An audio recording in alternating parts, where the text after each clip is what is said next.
هشدار به تمام دارندگان خودروهای شخصی، عمومی، اتوبوس و حتی موتورسیکلت‌ها. اگر در سال جدید، در سال 1404 تو سامانه‌ای که میگم بهتون خودرو یا موتورسیکلت خودتون رو ثبت نکنید، ماهی 6 میلیون تومان و سالی 72 میلیون تومان جریمه خواهید شد.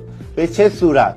اول به سن خودروهایی که میگم توجه کنید، بعد بهتون میگم داستان از چه قراره.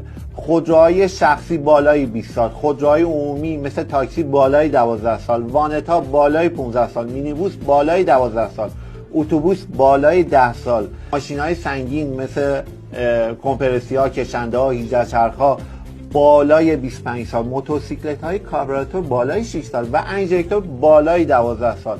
اگه این عمر خودرو یا موتورسیکلتتون بالای این اعداد باشه، جزو خودروی فرسوده شناخته میشید و اگر در سامانه NNHK.IR ثبت